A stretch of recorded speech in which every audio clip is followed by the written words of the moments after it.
with us, or can, Absolutely 100% yes. perfect, thank you.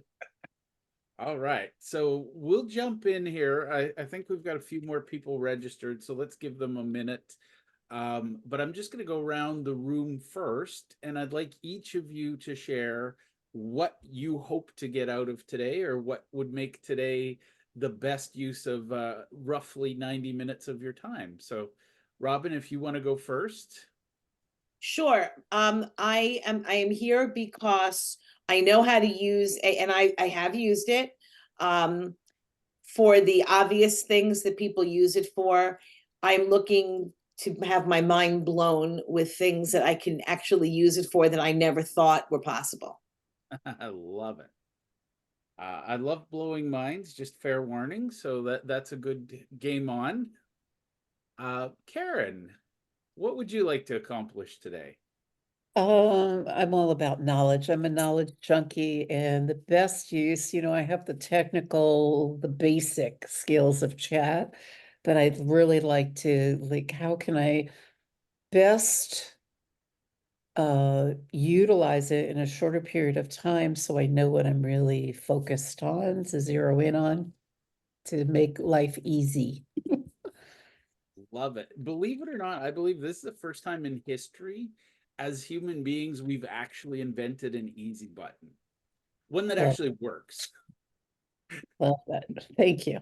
I bought one from Staples, but all it says is that was easy. And I'm like, no, it wasn't. I have mine someplace. Shailene, Shailene, what would you like to accomplish? Um, More specifically, I'm looking for the kind of clarification questions that you would ask AI or ChatGPT to get you down to the perfect, to exactly what you're looking to have written. So, what kind of clarification questions? So, all right. And last but not least, my co-nerd, Matt. Well, I have a multitude of things about AI. Like, for example, like I want to basically pull a motley crew and kickstart my heart when it comes to wanting to go use AI here. And so, for example, like I'm on something called Now Site for AI for marketing. I want to, get more excited about doing it. Do I go through like Copilot Pro, which is ChatGPT 4 and DALL-E 3?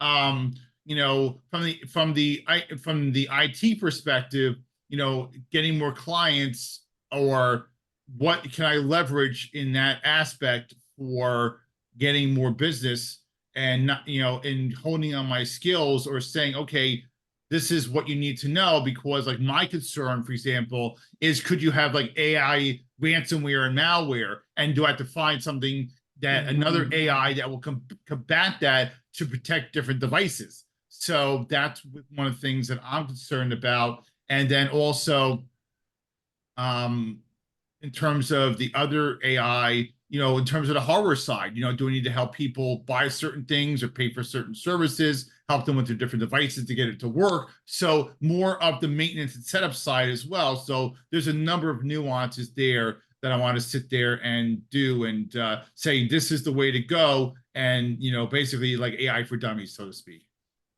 Awesome. Well, to paraphrase the 80s hair band, the Poison, we're going to talk nerdy to you today. So, all right. So the first thing, So and by the bad. way, this is not a lecture, so please, for the love of God, don't sit here and wait for Jeff to lecture. Ask questions. This is meant to be a dialogue, and I think the reason I'm so passionate about ChatGPT in particular is because it is an amazing tool. And for what it's worth, Robin, I resisted it for the longest time, and I'm going to share this because I saw a lot of garbage coming out of it. And I blamed the tool, which was really, really not nice of me. But the reality is, if you go to YouTube or TikTok or wherever on social, there's a lot of really loud people saying this is the only way to use AI. And I'm going to be honest, they don't have enough life experience to be an expert at life, let alone life experience to be expert at anything useful in life. I've watched a lot of 20-something-year-old ChatGPT experts who say, here's how you get rich with ChatGPT. Spoiler alert, you teach courses on how to get rich with ChatGPT. So when your imagination is limited, and I call it garbage in, garbage out, GPT is just a tool to amplify the person at the keyboard. So if you're a moron at the keyboard, I'm sorry, you're going to be a loud moron. But if you're a genius at the keyboard, you're going to be a loud genius. So that was my big aha moment.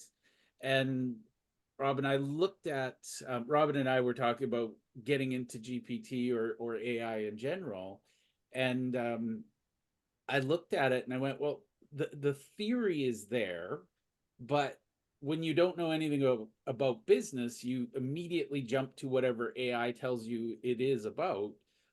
Whereas if you actually know what you're doing, you can create magical, beautiful things with it. So I will share my slide deck, but I promise today is not a death by slides. So let me just open this up because for the record, AI created this visual for me, and I really love the twist on it. So let's just do the slideshow. And like I said, this is not a lecture, so anytime, jump in. I have exactly 14 slides. I'm not going to do death by PowerPoint, but this is, and I say this with excitement, probably one of the most exciting times to be alive, but it's also the most scary because with AI, it is, if you think about innovation 100 years ago, things changed gradually over time. Now things are changing by the literally. I follow a newsletter. By the time they announce something, it's outdated a week later. So we're getting where that innovation is collapsing. And I heard this at a conference, and I really loved this quote. They said, don't fear that AI will replace your job. It's the person who knows how to use AI that will replace you. So it's not AI. AI is just a tool. But Jeff, I'm sorry, did you change your mic or something? You're very Yeah, broken up. It's basically like a cracked Snapple Pop, like a Rice Krispies. Oh, hold on. How's that? It's still crackling. I wonder if it's. Hold on. It could be a filter. What is it? It's almost like what's that Neil Diamond song, Cracklin' Rosie? All right, we'll go headset. How's that? Okay, hey, whatever makes you happy. Yeah. I feel like he's the Verizon guy. Can you hear me now? Good. So I thought it was my internet, but I'm 270 megabits downloaded, 27 up. It's not me. So okay, how is that? You were still crackling. I would probably do the cancel noise. The filter or the loom that you're using, it looks like it's having a problem there. Hold on a second. Let's just do this. Leave it to me to stop everything and make trouble. No, not at all. I heard it too, Robin. I thought I was hearing things. I thought it was on my end. So the irony, I have a very expensive microphone, and I think it's a that's better now. Screen, no, dramatically better. I mean, it's Robin's much hair. better. All right, and the irony is I did nothing, but that's okay. As long as we fixed it. So we're going to get into a little bit of AI, and Rich, this is school, so it's going to be school for fun people. So to just jump in. Since you're here, what would you like to get out of today? Me? Well, I don't know. It took me long Yes. enough to get in. I'm happy to just be here. Awesome. All right, we'll have a conversation, so feel free to jump in. So Robin, I'm going to admit this for your benefit. About 6 months ago, I was in the Skynet is going to end humanity camp, so I was very nervous about AI. Not kidding. And AI and I had a chat about how AI would end humanity. And I'm not entirely sure it set my mind at ease, but it basically said, I'm just a tool of humanity. My programming, my human masters will determine how humanity ends. And I went, oh, okay. So we will do it to ourselves. It has nothing to do with Skynet at this point. But what I want you to all understand today is the power of data. And my favorite thing about AI in general is you can throw a lot of diverse data at it, and it will come back and say, here's the common theme. And I'll say this, I have a client who has self-admittedly the worst ADHD on the planet, and we're trying to figure out what her book is. And I was hearing all this noise and all these different things, and it was fascinating because AI was able to filter and say, here's the core theme. And she went, yeah, that's what I've been telling you. And I'm like, I heard a few other things. So the power to handle large volumes of data is huge. So before we get into actually practical examples, and I promise this is the meatiest piece of the lecture, the only part of the lecture, is that the quality of your prompts determine the quality of your life. And I will just say, you all owe me an incredible debt of gratitude because I've watched hundreds of hours of 20-something-year-old people saying, I'm an expert at AI. Shailene and I have had this conversation. There's so much noise out there. And what I finally asked the internet was, I'd like to speak to a grown-up. It turns out there's an entire educational space called prompt engineering. And once you get past the TikTokers and the YouTubers, you get to the grown-ups who are having the conversation. And so what I've distilled is, and I've refined this over and over, there are 8 elements to a really good prompt. And I'll give you examples so you're not going to be out in the cold trying to figure out this yourself.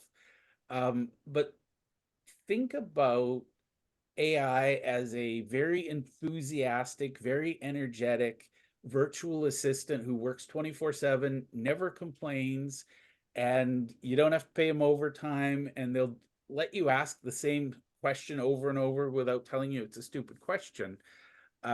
Now, I will give you the warning that every now and then, as Janine mentioned earlier, every now and then AI goes off to play the kazoo. You know, you're trying to build this beautiful symphony, and every now and then it just starts playing the kazoo. And a grown-up with a brain, you'll recognize that and say, hey, let's come back. Whereas the young TikTokers, they're like, oh, this sounds perfectly reasonable. So we are all professionals. We're experts at what we do. Think about this as a bionically augmented brain that's going to help you shine through and be more genius. And Matt, I think it'll help you keep ahead of technology because I don't envy anybody in the tech space today, because you make a statement today that's correct. By noon tomorrow, it's completely out of date. So GPT can help you with all of this. And so let's jump in. If you haven't used, has everybody used ChatGPT? Karen? Yeah, okay. And by the way, you all can unmute yourselves because this is a conversation. So I don't want to have to keep holding up the you're on mute sign. Okay, so here are the 8 elements. And if you were to hire an employee, if you were to bring in somebody, even, you know, hiring a contractor, you would do these things with them. So I encourage you to do it with AI.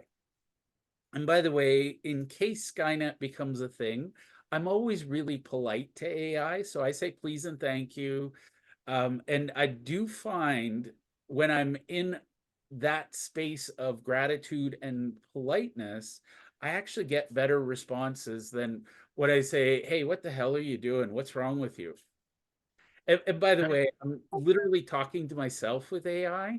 So if I'm not going to be nice to myself, that's probably I need therapy. So Jeff, I agree on that. I am nice to my Alexa because when the machines take over, and you guys know this, the last thing you want is come with me if you want to live. You know, exactly. So you don't know how the AI will react to you if you're negative or you're mean or you're combative, and so it's good to train the AI to know that you are a friendly human, because again, I'm just thinking sci-fi down the line, you just never know. It's gonna come in handy, right? Yeah, exactly. I thought you were agreeing with the part where I said I probably need therapy, but that's another conversation. Well, no, I mean, I have my therapist, so to me, Jewish, therapist is redundant like Jewish guilt. So Now, the other thing I would say is, and this is sincere, what you have in your GPT amplifies and comes out the other end. So if you're impatient and you're in a cranky mood, sometimes just take a time out and step away. But I'm very pleased and thank you, and partly because I'm Canadian, but also just it reflects better in my writing when GPT is sort of, because I'll say use my tone and style, and surprise, surprise, if I'm writing like a jerk, it's gonna speak like a jerk back to me. So these are all pretty self-explanatory, but I promise I'll give you an example.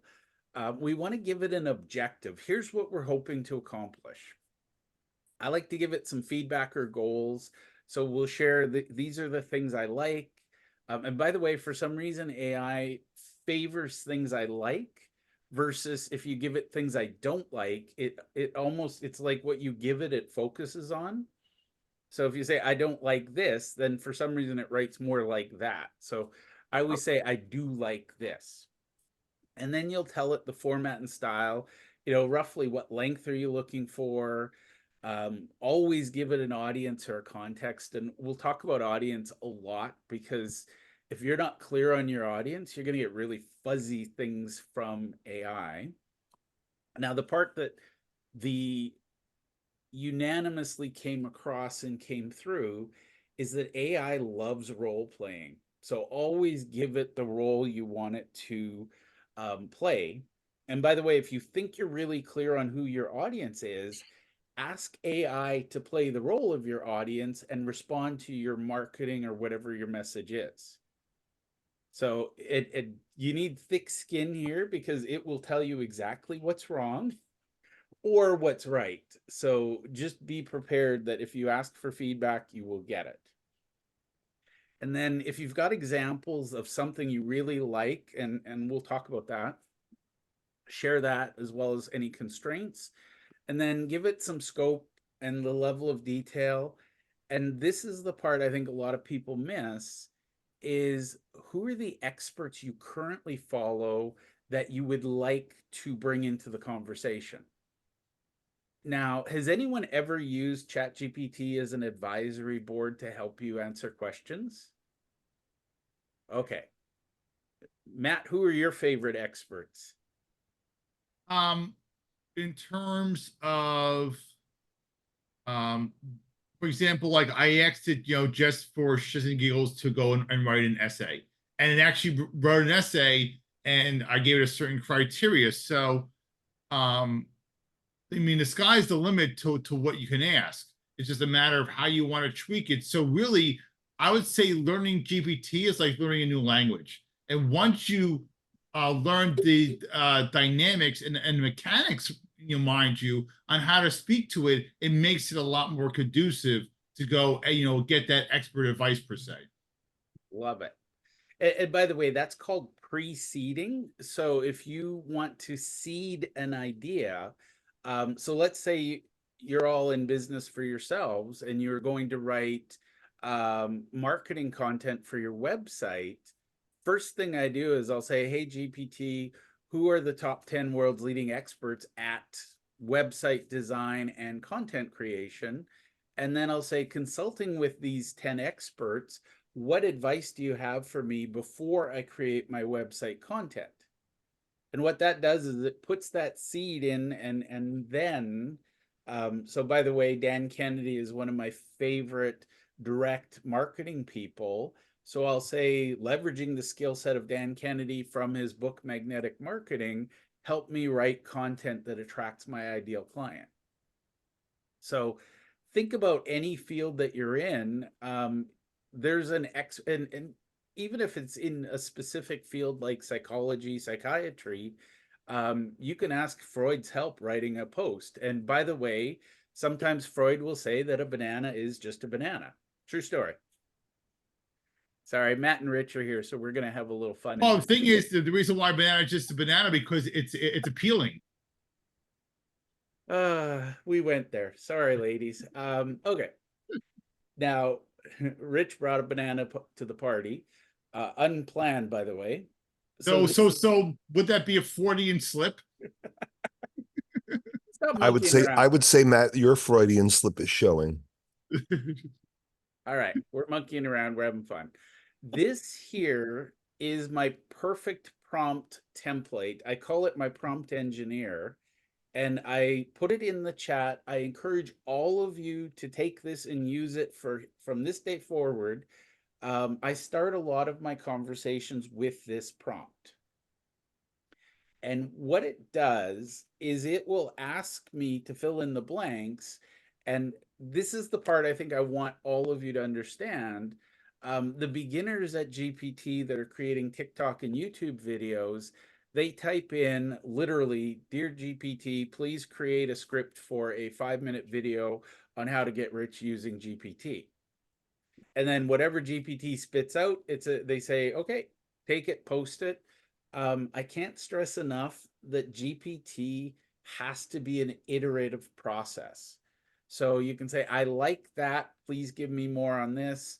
By the way, if you're as juvenile as I am, every now and then I'll say, "You're playing the role of Mork from Ork. Please respond to me in that tone." Keeps my day a little lighter, and then I can serious it up for the grown-up world later. But basically, I encourage all of you, if you've just dabbling with GPT or you're experts at it, put this prompt in and see how it improves the results. And what I do is I'll have like one GPT screen open where I'll just ask it the thing, and then I'll put this in another one, and the results are day and night. So if you're in that space where you're thinking, "I don't know if GPT or AI is for me," this is where we start to have that conversation, because what this does is it really improves the results you're going to see from GPT. So it's in the chat. You guys don't have to take a shot of the screen and retype it. I'm not one of those twisted people who takes joy in that. Does anybody have any questions on the prompt before we actually start practicing? Yes, Rich. Okay, I might be jumping ahead, and I'm sure I am, but I spent time with you when we were working. It was just you and I. We were working on ChatGPT, and you had a whole list of prompts or not prompts, but like these shorthand things that you created that blew my mind. These were like for repetitive tasks or something like that. Am I getting way far afield of where we're at? We'll end there. How's Okay, that? never mind. Never mind. And by the way, that is, I'll tease it and let you guys think about it, and then you guys can ask me questions about it. I use hashtags, and what I do is I create standard script. So, for example, this is my GPT prompt template. You can copy and paste it over and over if that's your thing.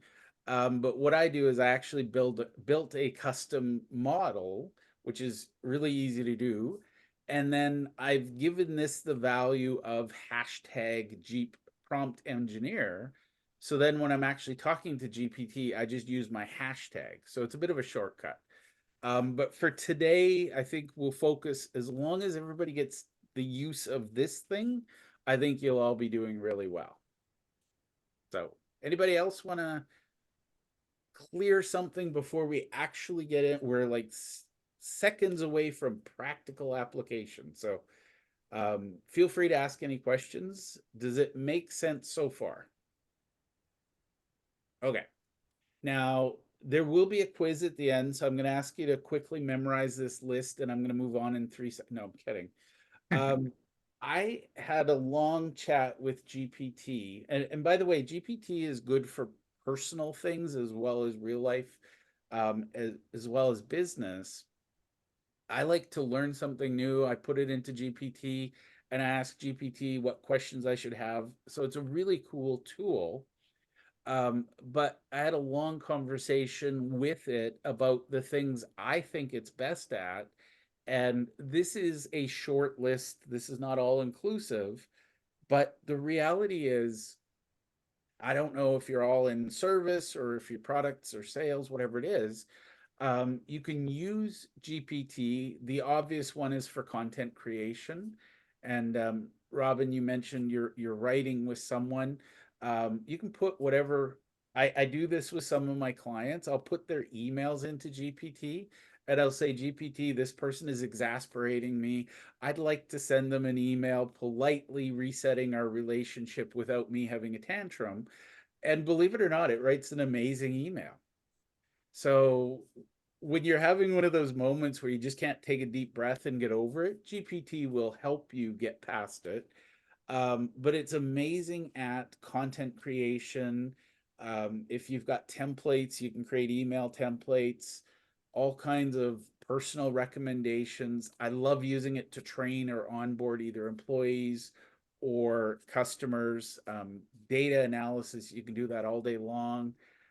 My favorite spot is probably systems and processes, because one of the things, we're all solopreneurs or we're smaller businesses, we might have a lot of great things, but we don't necessarily do them over and over.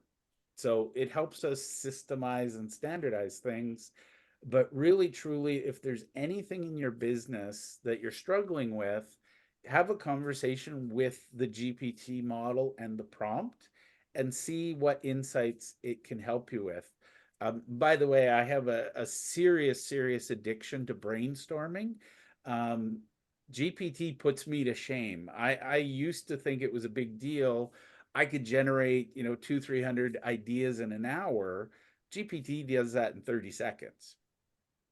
Now, I some of found that, yeah, them, the one time I used it was to write a letter that I didn't want to have to, that I really didn't want to write. Mhm. So I said, this is a perfect opportunity for me to put it onto something else because it was a subject I had no knowledge about. So that was, and again, I'm probably jumping ahead like Rich, but I know that as far as data is concerned, are we still in that 2021 data vacuum, or has it been moving forward a bit? The paid version, and we'll talk about free versus paid. For the record, everything I'm teaching you today, you can use in GPT 3.5. My advice is, once you're comfortable with 3.5, pay the $20 a month and move up to version 4. It's the equivalent of having a conversation with a kindergarten student and a PhD level student. Wow, It okay. it's very now 3.5 is really good for stuff, like for example, reword this letter. It's really good at stuff that doesn't require the internet, but version 4 gives you pretty much full access to the internet and the ability to upload documents. To me, that is a huge game changer, and it really is worth, the if you go to GPT, or sorry, OpenAI's website, I think it's $20 US a month right now. And Janine and I actually had this conversation, and I said, "Trust me, Janine, it's worth $20. Like, it will save you hours." Jeff, can I say something? Absolutely. 2 days ago, they announced they're coming out with ChatGPT version 5. And they say it's absolutely blows 4 away.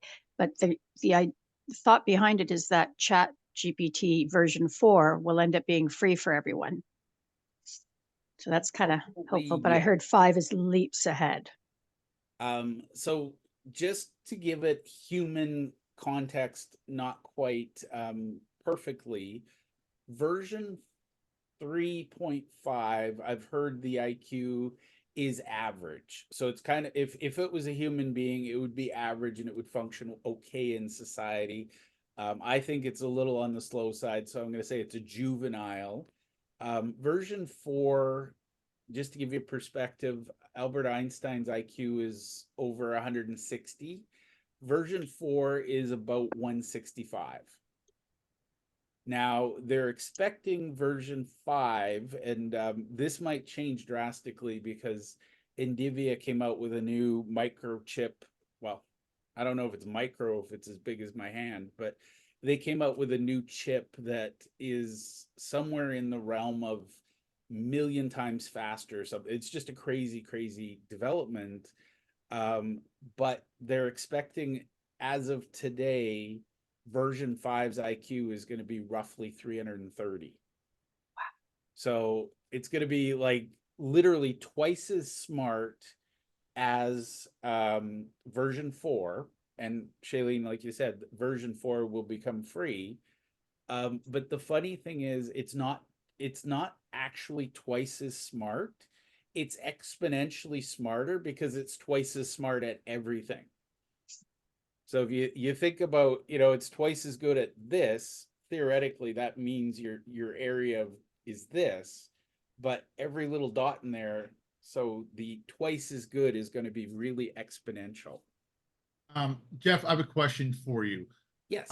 We're talking about different GPT versions. I know version 5 supposedly it's slated over the summer. We'll see what pans out there. So my question to you is this, because obviously, I didn't know this about the ChatGPT 4, the IQ level, the upload of documents. Obviously, it's worth the money. My question is, do you just go the OpenAI route, or do you do the Microsoft route with Copilot Pro, where you have not just ChatGPT 4, but you also have DALL-E 3 for pictures and manipulation there?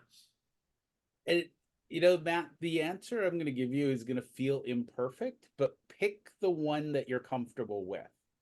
Because this is like literally speed dating in microseconds. ChatGPT 4 came out and it was amazing. And then somebody came out, I can't remember who runs Claude, and Claude is really amazing. And then the day Google announced their new Gemini, which is like 10 times better than GPT-4, the next day, I think it was, Microsoft came out with Copilot. One of the things I'm seeing right now is people burning out trying to keep up with the tech. And I'm going to tell you this sincerely, you could $20 yourself to death buying all of these things. If you're a Microsoft user, I strongly encourage you to check out Copilot. If you're a Google person, Gemini. But for most people and most uses, I would say stick with the plain Jane vanilla GPT-4. Okay, And so you're saying that OpenAI is still the better route to go down, despite the lack of DALL-E 3. it is see, let's jump in. Hold on a second. Yeah, also, by the way, as well, I heard rumblings that Apple, for their Siri, will use Gemini AI, which will be very interesting to see what happens there. Yeah. And by the way, I just want to show you that the leaps forward, it's almost so big, it's not going to impact any of us. Like the difference from not using AI to using ChatGPT 3.5 is huge. The difference going from 3.5 to 4 is huge. I know the difference going up to 5 is going to be like globally massive, but individually, I don't think we're going to see a big difference. Does that make sense? Yeah, but let me also ask you this. How important is also having DALL-E 3? So, for example, like if you're just paying for ChatGPT 4, you don't get DALL-E 3, where Microsoft is giving you that. So where is the significance there? Okay, I'm going to bust a myth for you, Matt. You Okay. can use DALL-E 3 in GPT. Okay. All right, good. So I'll show you a couple things, and this is the audience participation. So you can see I've got the paid 4, and you can always downgrade a conversation to the free 3.5. Now, what's the difference? 3.5 doesn't, it's good for everyday things like I've written this blog post, please help me edit it. It doesn't do a lot of, it can't do any browsing and it can't do a lot of research. But it's also unlimited. So if you have the paid version, and this is the part that frustrates me, they have limits to how many conversations you can have or how many messages. It is completely arbitrary and random. And believe it or not, in 3 hours, I can easily max out on my 40 messages. So I'll play around in 3.5 until I'm happy. And then I'll go into version 4 and get that really refined. Now, just 1 second. So I have sorry, I have my, what do you call it? Captioning on, and of course it's right where I need it to see. There we go. So with Chat 4, it comes with DALL-E. It allows you to upload documents. And the other difference for anybody who's creative is the version 3.5, the free. I don't understand their language. They talk in tokens. So every letter makes up so many tokens, so many words make up so many tokens. It's fairly limited. Like you can't put in more than about a page at a time. It gets slow and confused. Whereas version 4, the token limits is about 10 times bigger. So for me, I write books. I need the version 4. If I was just writing blog posts, I could exist happily in version 3. Shailene, you mentioned you'd like to do, take income tax act or, tax department things. You Yep. can paste it in and say, please give me the English version of this. Yep. Something that big, you're probably looking at using version 4. But Yes. if you're patient and you can paste in a few lines at a time, version 3 will do it as well. I So think I think you just use 4, right? Because you want references online from, so I can't see. I think I'd have to use 4 because I'd be saying from the Canada Revenue Agency, tax acts and tax documentation, right?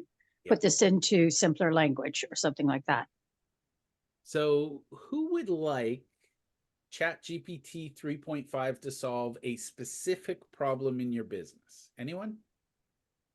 This is audience participation, so don't. Maybe something for all of us. What about something defining your ideal client or something that affects everyone here? Or I don't know. I'm trying to think of something else that would be for all of us. Okay, so we're all entrepreneurs. I'm assuming all of us have clients. This is what your average TikToker does. Okay, they'll come in and say, "Can you help me define my ideal client?" And it gives you a fairly generic answer. Now, you don't need to read this, but the reality is, trust me when I say this is as generic as it gets. So here's what I would do to make this a little better. And again, version 4 is way better at getting into the details of this. But basically, Jeff, can you show us the kind of comparison between the engines and the same result with the same search? sure.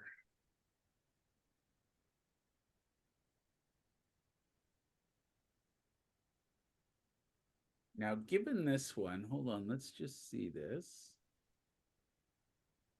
Yeah, I'm just curious to see how much more elaborate or specific or more concise that they are giving you on the 4 version. Yeah, let's just, why not? And by the way, this is the other thing I would tell all of you. I have multiple versions open at all times. So the big difference that I'm going to show you right off the bat, on the surface version 3.5, so I'm just going to say free and paid. 3.5 appears to be faster because it's not thinking as much. Because you may have noticed it just spit that out really, really quickly. Whereas what the paid version did, and hold on, I can make that a little bigger. The paid version, so the free version gave me a generic answer. I could get this, by the way, out of Google. I don't need to go into an AI. On the other hand, the paid version actually asked me questions. So the difference is you'll get a pat answer in the free, you'll get a more personalized, specific answer in the paid. Question for you. How many simultaneous logons can you have of OpenAI at the same time? That depends entirely on you, Matt. Okay. For the record, my personal record is 10, and my brain started to splinter. Because Okay. I was multitasking. Rich, you can relate to this. You have too many conversations going on.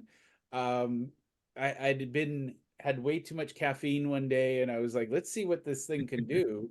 And my brain was starting to splinter, and I'm like, I'm gonna close some of these just to bring it back. But the reality is my daily normal is 3 to 4. I So see. if I may, Jeff, please, how do you have 4 different conversations going? Because don't they populate on each at the same time?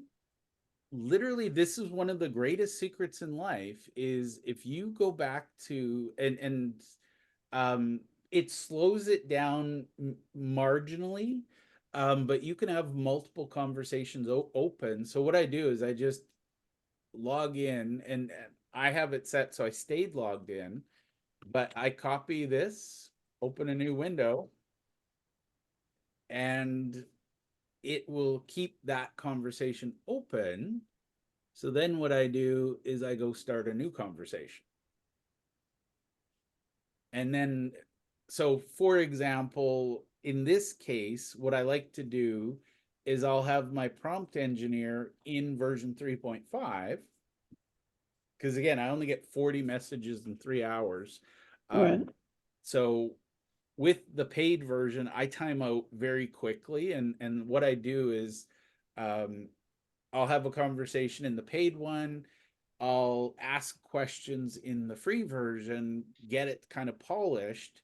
And then when I'm happy with the conversation where it's going, then I'll come back to the paid one and move forward. But Interesting.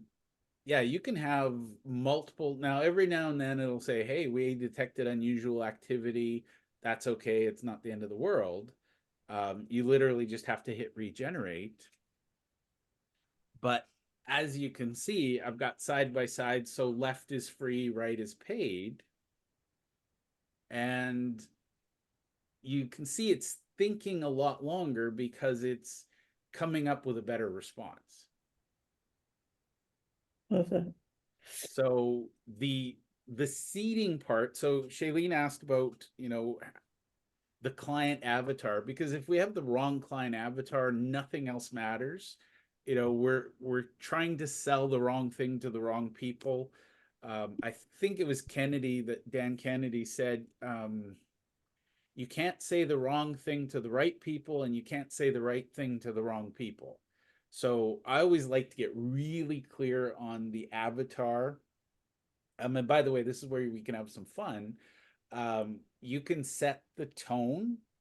So one of the things Shailene and I have had this conversation, I like to actively attract optimistic, successful people.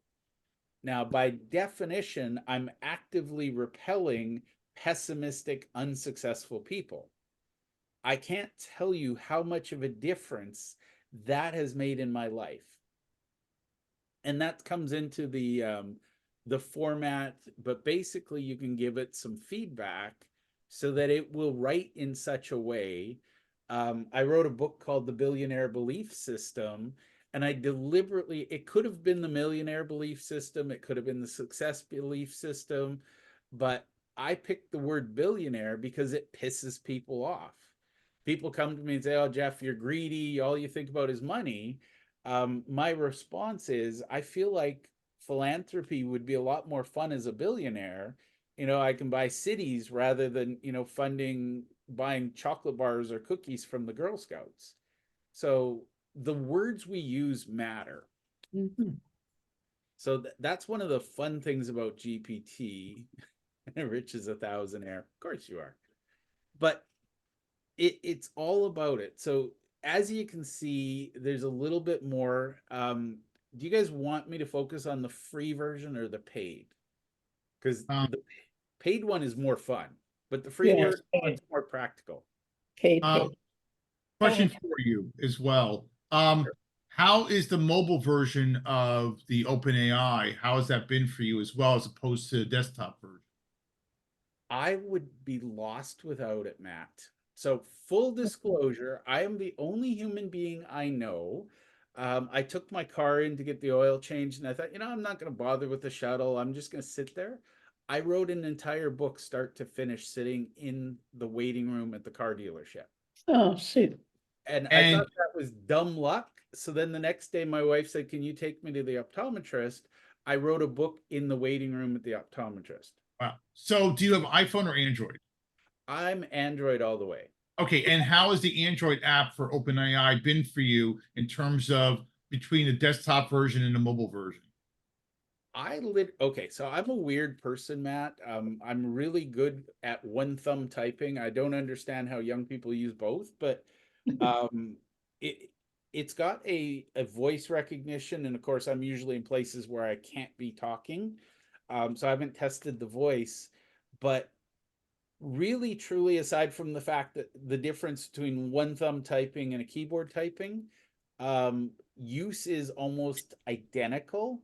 Okay. Every now and then you'll get it'll just stop because your network dropped. But um, I honestly I haven't even checked how much data it uses, so that's another conversation. But functionality wise, it works really well on a phone.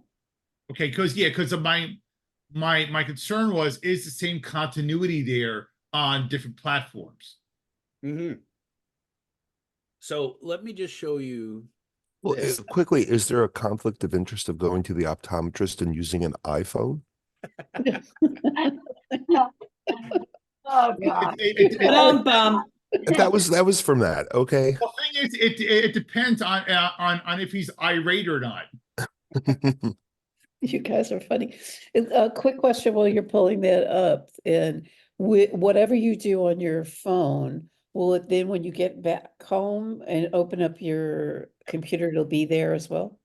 Yeah, so this is the history of conversations on my login on my computer.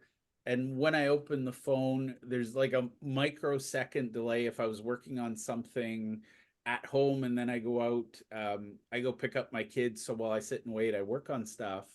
There's a slight delay while it adds the last conversation, but it keeps all of your history right in the phone. So it's literally, my wife calls me and says, "Hey, we're doing something." I get up, leave my computer, we go somewhere, and then, it's one of those hurry up and wait things. I pull out my phone and I start working, and when I come back, I step right back into the conversation. So that's probably the biggest thing. I resisted the phone app because I hate things on my phone. Me Uh, too. but the reality is, I'm of that school where you should always have a book or a journal or something with you in case you have to wait somewhere. I get more work done while I'm waiting than most people get done in their day while they're working, Mhm. because it's, always I'll get to school, traffic's good. I get to school and I've got 15 minutes to kill while I wait for one of my kids. I can do a blog post, I can edit something. The one thing I'm not smart enough to do is to upload documents on my phone. I have not tried that because I don't keep stuff on my phone. Right. But the biggest, and honestly, the reason you are willing to pay $20 for the version 4 is this little paper clip right here. So I'm going to show you a really crazy example, and then I'll get back to the client conversation. Let's do this one. So I'm uploading, you can upload documents. I'm uploading a picture. Oh, I didn't even. Can you upload any type of file format? It works best with images, documents, and PDFs. You can do, I've done really well with PowerPoint. I've struggled with Excel, Wow. but there's a tool you can use. I don't use Excel as much as I used to, but as you can see, this is just a random picture that I created, and it tells you exactly what's in the image. And from here, Did you create that through AI or was that through Canva? I noticed you have Canva on the side. I'd love to see how you implement that. I use Canva for everything. So I didn't know you can import it in. Is that the word? Import, bring it in or? yeah, so I imported this picture. It was a JPEG and I imported it. Uh-huh. So what we can do, by the way, Quickly, Jeff, have you ever tried putting like music or a video on there to see what would happen? oh, Matt, you are going to love this. Hold on a second. Okay. So I'm breaking all my rules just for speed here. I'd normally put in my prompt and I'd engineer it and get it perfect, but just I want to show you what we can do. So I have a little picture, and based on the picture, it's writing me a blog post. Now, given that I didn't give it a role, I didn't give it parameters, it's going to go a little crazy and it might start playing the kazoo. But here is where this gets really powerful. Oh, cool. If you use a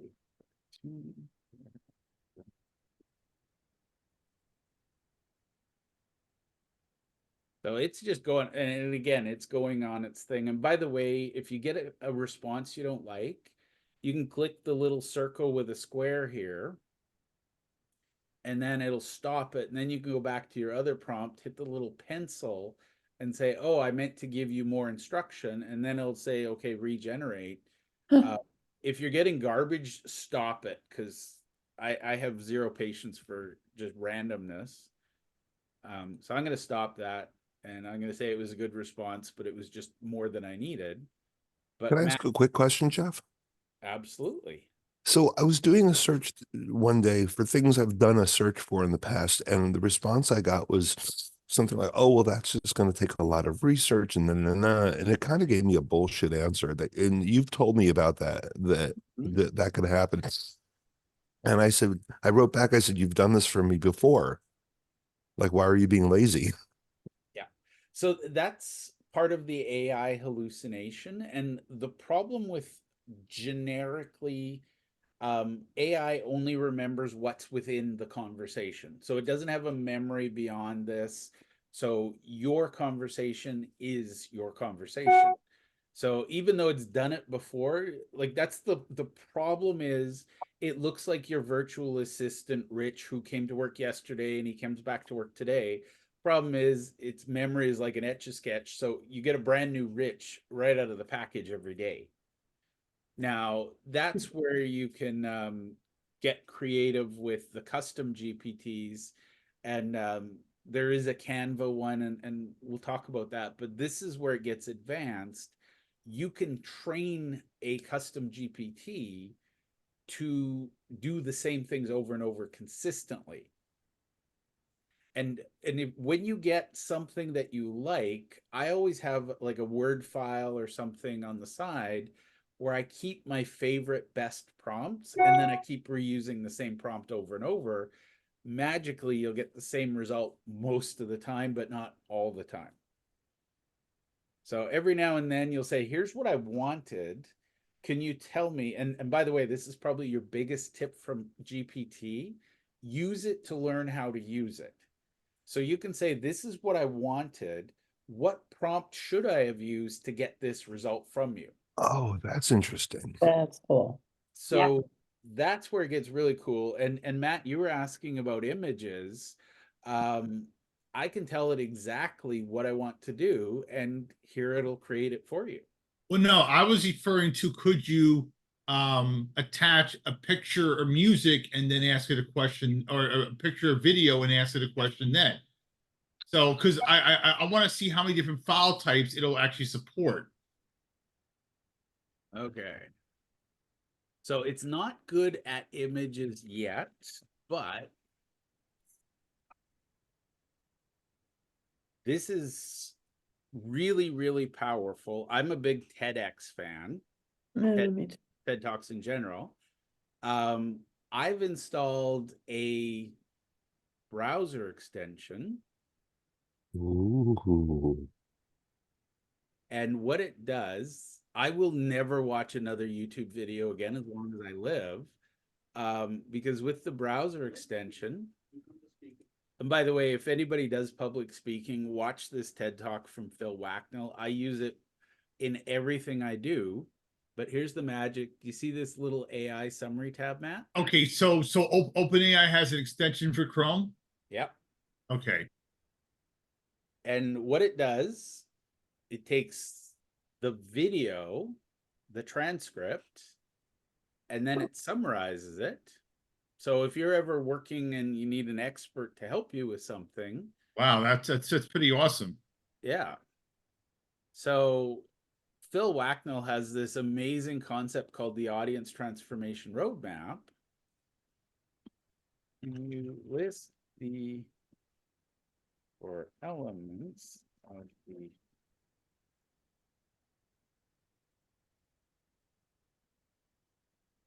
and by the way, this is where Gemini can do more file, but every now and then this is where we're training the model.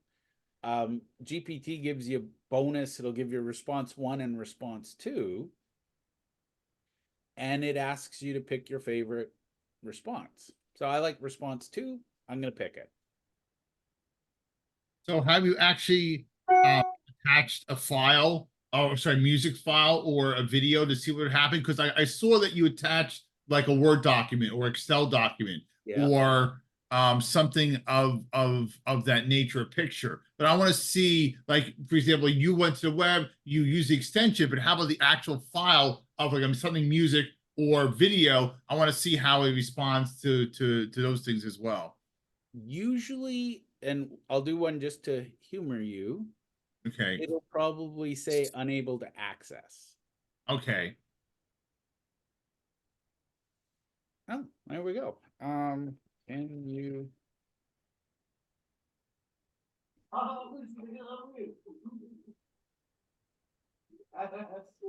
look at this? It's we're testing something I didn't know we could do. Cool. So the question, I saw you made a grammatical error was summarized. How does it treat the grammatical errors? It's pretty patient, and if it can figure it out, it will. Oh, look at that. Okay, this is new to me. But Okay. here it's attempting to transcribe. I Okay. usually use Otter to transcribe.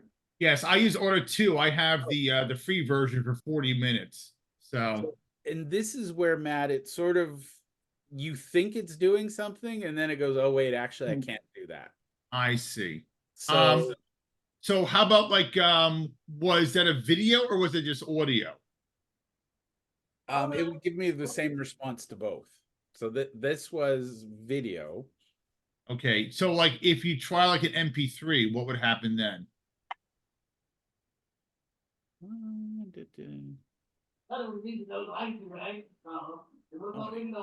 Those are MPEG 4s though. Do you have any MP3s? Oh no. Okay. M4A should work though. M4A is Apple format. Okay. So All right, I wasn't sure. I was just curious, you know, to see what would happen for other type of file formats. So it's limited in terms of the file formats. yeah. Okay. And that's where Gemini is getting better. With Gemini, see. you can upload video, you can upload audio. Um, Again, this is a problem I generally don't try to solve because I have the paid version of Otter. So I transcribe everything, and wonderful. If anybody here is a podcaster, you can get it transcribed, then you can upload the transcript, and it will give you a beautiful, consistent set of show notes every time, including what's the biggest takeaways, what are the action items, etc. So GPT loves lots of data. All right. So how are we feeling about AI right at this moment? Because I'm about to break your brains, but I just want to make sure everybody. So from what we've covered so far, I'm going to go around the room and I'm going to ask each of you, what was your biggest takeaway so far, and what is the thing you're going to try when we leave? So I'm just going to go the order I see you. Robin, you are top of my screen. Oh, goodness gracious. So while you were doing that, I put in a real life thing. So I wanted to get an opinion of whether I should send somebody to Tahiti or Hawaii in August for their honeymoon, Ooh. because I was going to try to get data. And I wasn't clear enough because it said both are beautiful, you can't go wrong, blah, blah, blah. Then I focused it down a little bit more about weather. And it came back to me. And so I'm realizing that I have to really be specific. Is that it said, well, it depends what kind of weather you like. If you like the heat, then you'll be fine. If you like it cold, then you're not going to be happy. So I think that, like everything else, you have to be super, super specific and learn to speak the language. So I love your prompts, because now I'm going to take this real life thing and say, I have to be much more specific. This is the demographic. This is where they're living now. This is, the price points that I'm looking for. And then try to figure out whether it's taking me more time to input it, or whether I should just do what I normally do and research. Like, so, where is that time factor? Because I see you're doing a lot of cutting and pasting and putting things in and waiting for more responses. When do you make that decision of, is AI a time saver, or is it more fun than doing the research because it puts it out there? I don't know the answer to that yet, but I'm looking forward to kind of playing with it a little bit more. I'm going to give you a new prompt that you're going to love. You're going to, for example, in this case, you've got a young couple going on a honeymoon. I'm trying to decide between these two locations, what questions should I ask the honeymooners to help them decide? And that's my favorite use of AI, is what questions should I ask? Okay. The other one is help me choose, because the reality is it'll tell you what the factors are, and honestly, I don't think most people are that intentional planning their vacation, and they should be. You want me to suffer, you send me to Disneyland or Disney World. You want me to have a good time, send me to the beach. And I don't think most people think that through, because we kept going to Disney because they said it's the happiest place in the world. And I'm like, I hate this place. Get me out of here. So I love it, asking it questions, because it helps you help somebody make a decision. Or you can just say, help me, how do I choose? And it's beautiful because it'll give you a list of pros and cons. Great. Thank you. Matt, your biggest takeaway so far? Well, I will say this, because I'm always for, privacy and being watched, and, having the concern of, obviously, people being compromised. I see it all the time, for work. So I was concerned about how much of, information I'm giving, what have you. But to me, you can't negate where AI is going and how it's to be intricate in our lives. So either you can jump on the bandwagon or you be left behind. This is where I equate, almost we're at the point now where it's almost like the early 90s where computers took off. Either you learn how to use computer or you fell behind. So it's almost like learning a new language per se. You have to learn a new language in order to compete with the rest of the world. So I'm definitely more excited and inquisitive than when I were before. As you can tell, I'm inquisitive already, but it definitely got my nerdy, break out my pocket protector juices flowing to say, okay, I want to play around more with this and see what I could do and see how it can help my business or help others along the way. Yeah. And to that end, ask it questions. How can I best utilize this? What security concerns should I consider? Like, it will bring in a lot of, and ask it who are the experts I should follow at security with AI. Yeah, I mean it's almost like CSI AI. There you go. Karen, your biggest takeaway so far? Wow, everything has been amazing, so thank you. My biggest takeaway, I think, is really learning the prompts and what questions to ask to create the clarity. I'm in awe of some of the things you just showed us. I was like, I've been playing with it, but I don't know enough about it to like really, but to Matt's point, it's like learning the language now, so I'm more ahead of it than behind it later on. I was on WhatsApp this morning and I noticed that there's an AI on that. And I'm like, where did that come from and where does it go? More succinctly, it's not a ChatGPT, it's I guess Mega or something like that. Do you know anything about that one or? I decided a long time ago, and I'm talking in AI years. I decided about 100 AI years ago, which is about 2-3 months ago. I'm going to be Right. really good at one, and I'm going to That's let other people be good at everything because I went to a seminar, and the person presenting showed me 1,000 different AI models, and I wanted to punch him. I'm not kidding. I was Oh like, yeah. "What the hell is wrong with you?" So what I realized is, if I was a visual person and, there's certain AIs that are really good for manipulating and editing photos, video, etc. I'm an author first. So I decided I'm going to be really good at ChatGPT. Okay, good. Now, whatever your business use cases are, there's actually, believe it or not, a new job title called AI concierge. And what they do is, Robin's helping people choose between the beach in Maui or the beach in somewhere else. They're helping people figure out which AIs they need. My observation so far is everybody thinks they need more AI than they actually do, because to Robin's point, you spend way more time learning it than you do saving time from it. Yeah. So my big advice to all of you is pick one thing that wastes a lot of your time and get really good at using AI to claw that time back, and then reinvest some of that time back into using AI. Does that make sense? Perfect. Yeah, thank you. Rich, your biggest takeaway so far, because I am about to break some brains. My biggest takeaway was when you said about asking AI that when you got the result that you wanted, what prompt should I have used to have elicited that? Never occurred to me to ask AI about giving me the proper prompts. I thought I had to come up with that on my own. Yep. AI is beautiful. And by the way, Rich, for you, if you're talking about brand, you can put something in and then say, based on this branding that I've created, who will this appeal to? And it'll actually tell you who your branding that you've created would actually attract. Nah, because if the client's already paid for it, I don't want to know that. All right, Kayleen, your biggest takeaway so far. First of all, I don't need to learn everything about AI. I'm going to hire people to do that.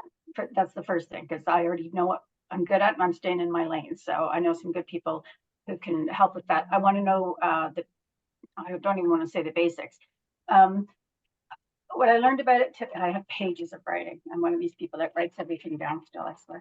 And but I was like, okay, it can help with writing my books. It can help with the wellness magazine. It can help with my books online tax business.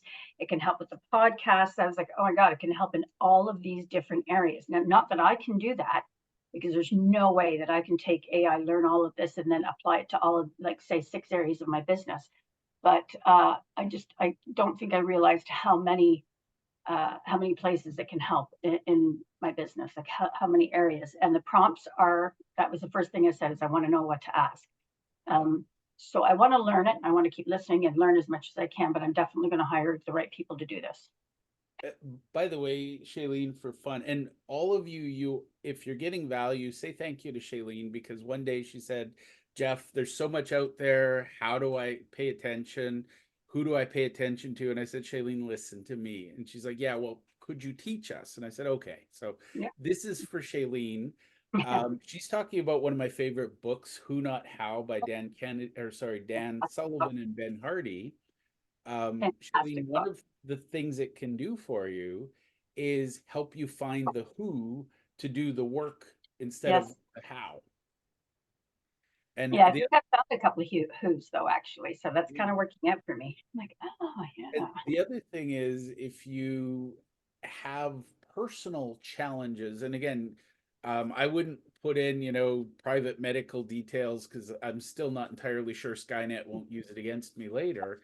But one of the things I have, one of my sons came home from school and he was having trouble understanding a concept at school. I asked GPT, who are the world's leading experts, because why would I care about somebody who doesn't know the topic? Mhm. And then I said, okay, could you help explain it to me? I'm university educated. And then I said, okay, can you explain it to my 15-year-old son? And it created this really amazing study guide to help my son understand the topic. He's suddenly smarter than his teacher in this field because we brought in the world's leading experts. Mhm. So, and again, Robin, I'm just saying this for you because I know what you did for Janine, and anybody who helps Janine is automatically one of my best friends and people I support. Um, you could get the world's experts at packing or at travel or what have you, and ask, what advice should I give my clients before they board the plane? And it is amazing the stuff you'll get from it. Now, Shannon, you came in a little bit late, but if there's anything you'd like to share, I'm about to go breaking some brains. So, Oops. Oh, come on. There we go. Sorry. yeah. That's very generous. I came in very late. But and I almost didn't because I was like, oh, it's too late. But still, in a very short amount of time, so much information. And like Shailene, I'm like, I look like that little gif of the little cat at the computer or whatever it is, because that's how I process. I have to take notes. So I have just the prompts. I mean, I was writing every time you give a prompt, like I write it down. Yeah. Because that's just helpful. I have been using ChatGPT for maybe 3 weeks. I have a colleague that keeps telling me, he's like, you are missing the boat. This is efficient. He's like 20-year retired Navy. So he's all about, like being efficient. And he's like, this is a time saver. And like my old brain is like, no, new learning curve. I don't need another like thing. But kind of like Matt was saying, it's like, okay, but if you don't, then there you are behind the curve and everybody else is using it. So, and it has been amazing the few things that I've used it for. It's like, wow, that's pretty freaking cool. So just then, therefore, being able to drill down on the prompts, right? And, understand what to ask because I'm still so new. So that's super helpful. And then the thing you just said about asking the, Chat GPT to say like who's the leading expert, and I would like never think to ask that question. I would that would just never even occur to me. So I was raised and I heard this phrase, curiosity killed the cat, a lot because I would always ask, I was that kid who, the teacher would explain something, Jeff's hand went up, teacher would explain again, my hand went up, and the teachers would literally say, anybody have a question other than Jeff? AI is the first teacher in my life that I can't annoy with unlimited questions.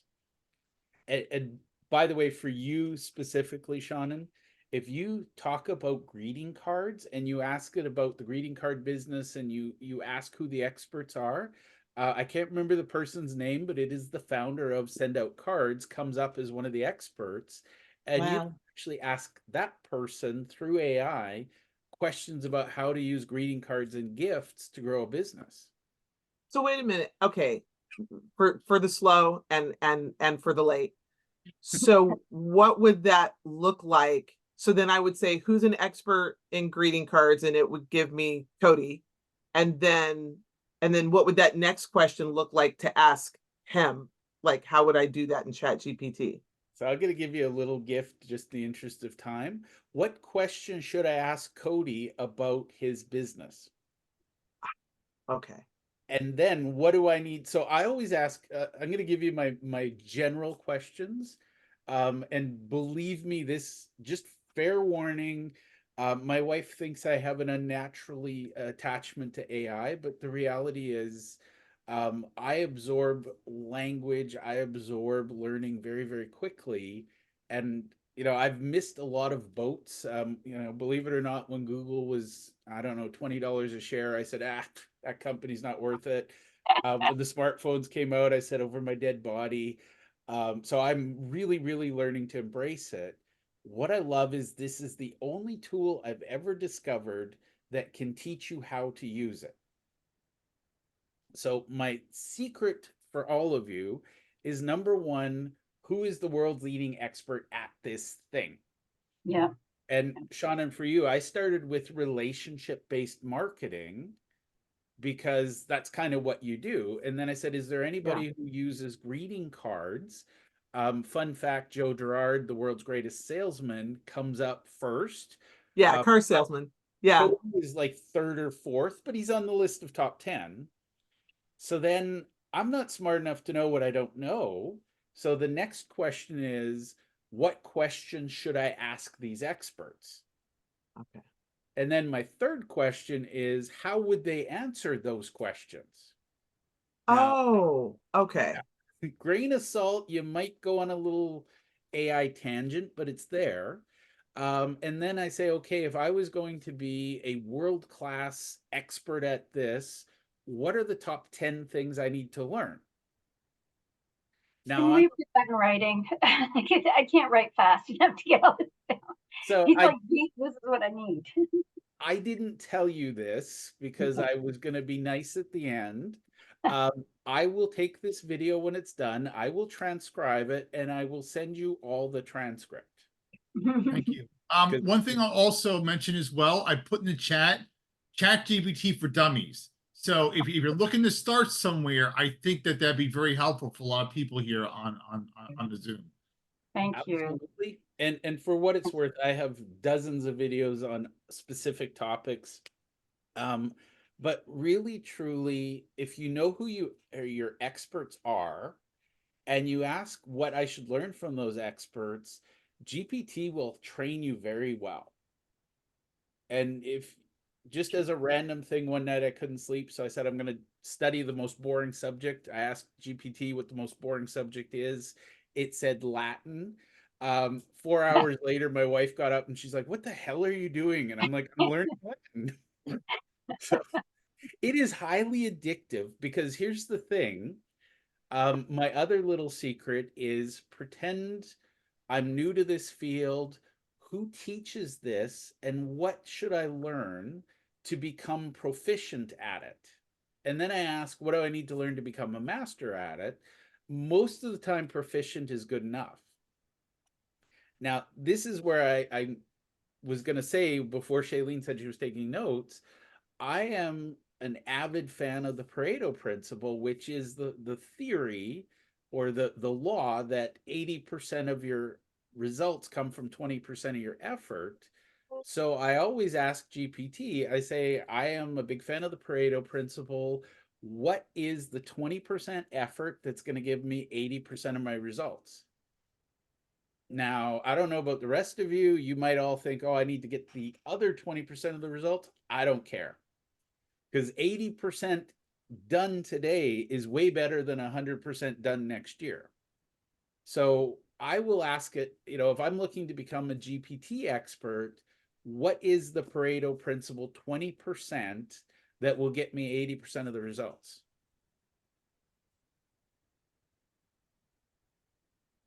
Does that make That's sense? fantastic. Yes, that's amazing. So here's the secret, and I'm about to blow your brain a little bit, but I'm just going to tease into it.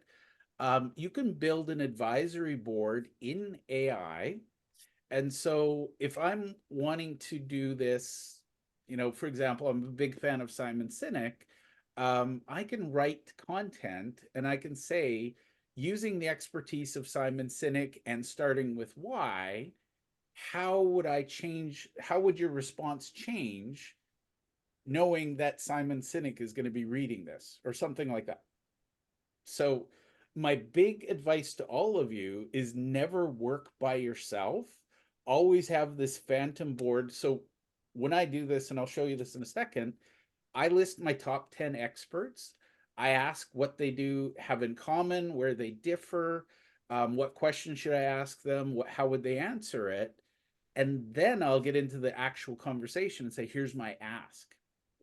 So for you, Shannon, if you're planning a greeting card campaign, you would ask for the advice of Cody and Joe Girard and blah, blah, blah. And then you'd say, help me design the campaign that reaches this audience with this objective. And it'll go boom, boom, boom, and lay it all out for you. So believe it or not, that wasn't Yes, I'm feeling the whole right now. I was just about to tell you to breathe. I was watching you not breathe. And believe it or not, that wasn't the mind-blowing part. So with your permission, I'm about to get about 10x nerdy. Is that okay? Because Matt, you're going to love this. I guarantee it.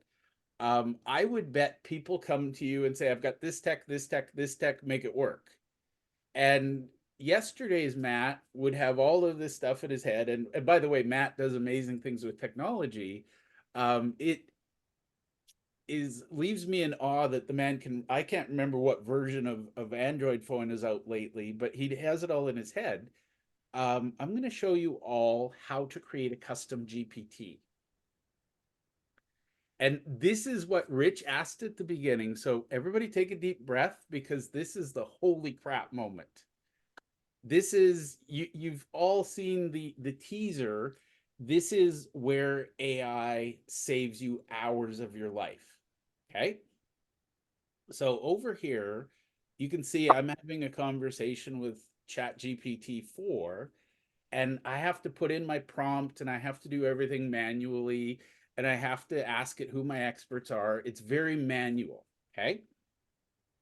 And this is, if you get nothing else, this is worth the price of your admission today, is the custom GPTs. So you can explore, and it is wonderful because there's a whole bunch of generic ones that people have made. There's productivity, so there's Canva, there's reading PDFs. Matt was asking about MP3s. I bet somebody's done this. Yeah, not a lot. There you go. So there's a bunch of converter apps and things like that. We're not going to go down that rabbit hole, but honestly, if you have a problem in your life or a challenge, somebody's created a stock generic GPT model. My wife is nutsy cuckoo about plants. We call her the crazy plant lady. There is a actual custom GPT on how to solve common household plant problems. I do the laundry in the house, and every now and then I got two boys. There's random stains from school. There is a GPT model for how do I remove blood from white shirt, but here's where you guys are all going to get your best time savings. See this little create button over here? And I'm going to do this just to show you exactly how easy it is. So the good folks at OpenAI have created a GPT builder, and all this does is you populate it, you train it, and then it'll answer questions based on how you trained it. So Matt, for example, he might put in, the latest and greatest tech that he's following, and it'll help him create a tech plan for somebody. Robin might put in her favorite travel criteria, you know, which countries are good, which are bad. But then you can ask questions, and it's like asking yourself with the help of your advisory board. So Shailene asked about creating a client avatar earlier, and I teased you guys with that a little bit. So this is going to be, and we will finish on time, I promise. So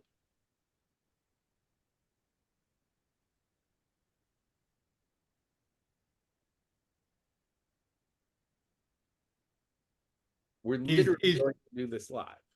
Yes, Is on time 2 o'clock? Because I have another meeting at 2 o'clock, or is it I 2:30? have 3 minutes and then I have to go get one of my kids. So yes, we're going to finish in 3. Okay.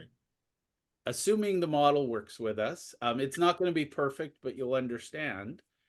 So on the left is the builder. On the right is a preview of the model. Yes.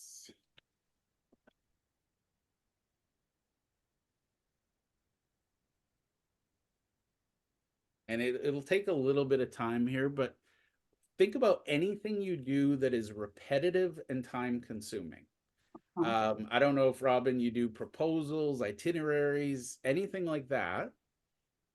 I cheat and I'll have like all of my prompts and stuff. Rich talked about, you know, my hashtags, and what I'll do just to show you this very, very quickly.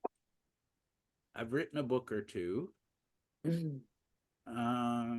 Let's do this one. No, this one. This one's fun.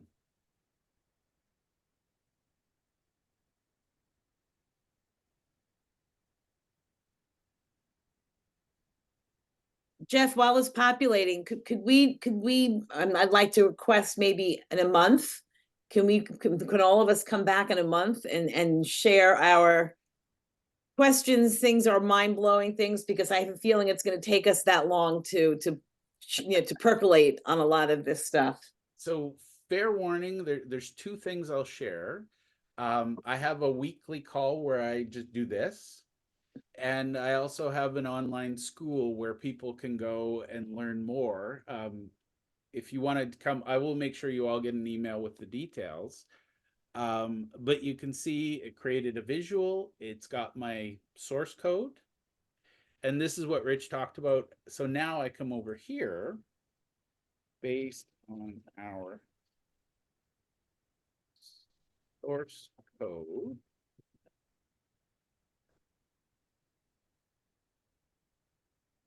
And now it's actually going to answer questions based on the book I wrote. Wow. And again, I'm not using my extra prompt, but can we create a blog post about it? Oh. But literally, that's how you create a custom GPT based on whatever problem you have in your life. So you can add the world's greatest social media people, you can add greatest marketing people, sales people, tech people, you name your experts. But once you hit create, this becomes live. And then when you go back into your GPT model, your custom AI will show up over here. So this is one of my customs. I click on it, and now I can have a conversation with that pre-trained model that will only focus on the parameters I gave it. That's pretty awesome. Wow. Yeah. The time, like, we're all entrepreneurs. Let's be blunt. There's stuff we get busy doing that perhaps we shouldn't, or we try to find, you know, how do I give this to somebody? I actually have a custom GPT that is trained to create processes my way. So whenever something new comes along, I say, I'm looking to hire a VA. And between us, I always say my VA is not real bright. I'm looking to hire a VA. Could you help me create a process so that they can do this thing? And then you can tweak it. So long story short, that is AI in a nutshell. Was that mind-blowing or just mildly amusing? That was Totally mind blown. An excellent 90 minutes use of our time. Absolutely. Mhm. Absolutely. Really appreciate that, Jeff. That was Yeah. excellent. I have everybody's emails. It's not going to happen today, but I will transcribe this and I'll send you a copy of the video and the notes. And yes, Robin, if you want to have more of these, my big thing will be new people. I'd love it if they could watch this first. But the reality is, if there's enough demand, I'm happy to do this. Like I said, I've got a block in my calendar once a week where this is what I do. So Awesome. Thank you so much. Wow. Good, Jeff. Thank Thank you you. very much. Yeah, very, very cool. thank you all. Appreciate it. Much appreciated. Little And- by little to learn. All right. Well, thank you and have a fabulous weekend. Bye, Have a Jeff. fabulous weekend to you too, Jeff. Drive carefully going to get your son. Thank See you. you. Bye for now.